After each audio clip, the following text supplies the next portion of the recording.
What's going on, guys? The Comics Kid 2099 here, and I want to talk to you about an X-Men book that I read today. New X-Men Academy X Haunted. This collects issues 7 through 11 of New X-Men Academy X. And this is two short storylines. The first one is a 3-issue storyline where the New Mutant Squad is investigating a possible haunting in the school. And it turns out they are partially correct. There is a ghost in the school. It turns out it was a kid who, before the events of this series, Magneto actually, or an imposter of Magneto. I went into detail on that in a video probably about a year ago. But someone pretending to be Magneto destroyed the school and most of New York City, and then the school was rebuilt. And now this haunting is a result of that. This is a student who died during the events of that story at the end of Grant Morrison's New X-Men run. And the kid is Jeffrey Garrett, who you may remember from early on in Chris Claremont's Extreme X-Men run. He is a kid who was basically sort of being put on trial for murdering his family. I'm not even sure if it actually went to trial or not, but this is a kid who murdered his family accidentally, but then he also murdered some other people not accidentally. And then there was a huge schism between Professor Xavier and Jean Grey, who were saying, well, even though he murdered all of these people, we need to keep him here at the school because he's a mutant, and if he goes out into the world and goes on trial, everyone will hang him. And then Storm is saying, yeah, he broke the law. We cannot put ourselves above the law. And so there was a little bit of a split among Storm and her team and the people staying at Xavier's school because of this kid breaking the law. And then we find out here that he actually died during the events of the faux Magneto destroying the school, but since he's a teleporter and he was teleporting right when he died, there was no body, and he's sort of in between being dead and alive, kind of. And basically, this first 3-issue storyline in this book, he is tormenting all of the newer students because he's kind of upset that he was allowed to die, and he's kind of upset that all these other kids are going to be here and I guess be put in the same kind of danger that he was put in. Once the New Mutants are able to actually sit down and talk with this kid,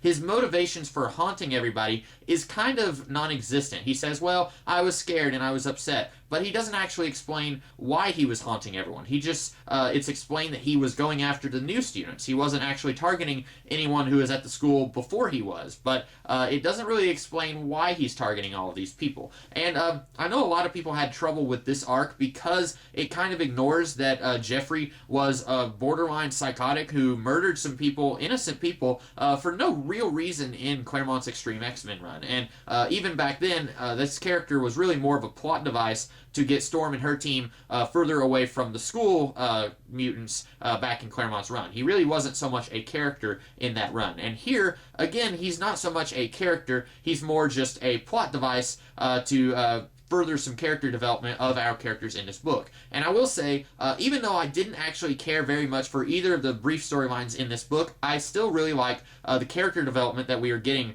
amongst all these characters. We get some really nice scenes with Surge and Icarus, and also some scenes with Surge and Prodigy. Some really good scenes between them. We get a little bit of development between the relationship of Elixir and Wallflower, and then we get some development of Kevin Ford and kind of his turning into a bitter, less heroic mutant than what he was wanting to be when he was first introduced in the New Mutant series before this series.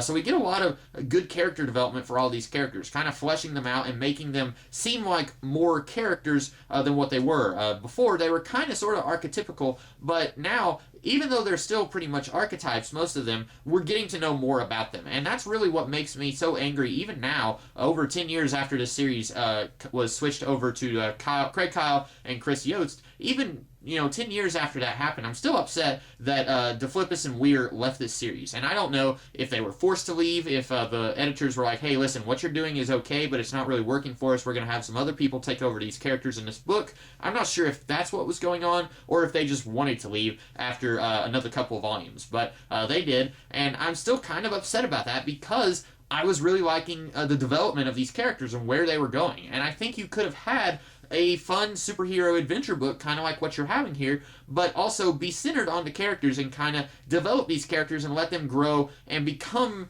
interesting characters that we could be reading about today. But I'll get more into that in a few weeks whenever I get around to talking about the Craig Kyle, Chris Yost run on this book. The second storyline in this book is a 2-part story where Prodigy basically says, okay, I have a mental block that prevents me from retaining the knowledge that I absorb when I'm around people. So if he is around the Beast, he knows everything that the Beast knows, at least knowledge. But then whenever the Beast walks away or he walks away, he forgets all of that. And he has this mental block that prevents him from retaining that knowledge. And he goes to Emma Frost and says, I want the mental block gone. And Emma Frost and Danielle Moonstar are kind of like, I don't know, this seems like a bad idea. And he's like, I want it done. So we do it, and then we spend 2 issues seeing how David would change the world with his mental block removed. And it turns out at the end of the 2nd issue of that arc, it's all a big dream sequence. Basically, he experienced in an instant everything that would happen over the span of like 25 years if the mental block was removed.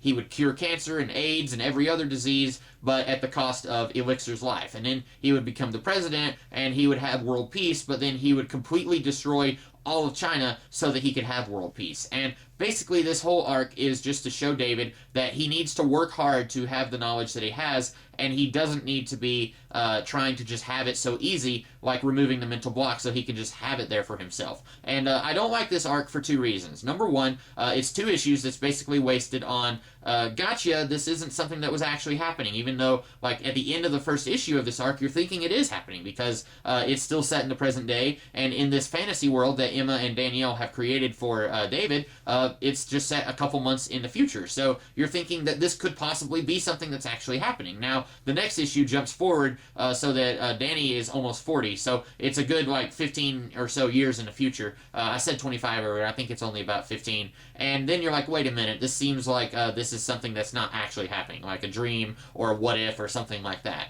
And it basically just feels like a big waste of time, because once you get into the Craig Kyle and Chris Yost run, I know once again I'm talking about their run, once you get into that run, a little bit of a spoiler for the post-House of M X-Men comics, but Prodigy lost his powers, and then those 2 guys were like, let's have him retain all of the knowledge that he had before he lost his powers. So in a way, those guys are later saying, no, all that stuff about David being afraid that he was going to take over the world and he was going to kill all of his best friends because he removes that mental block, that's not going to happen.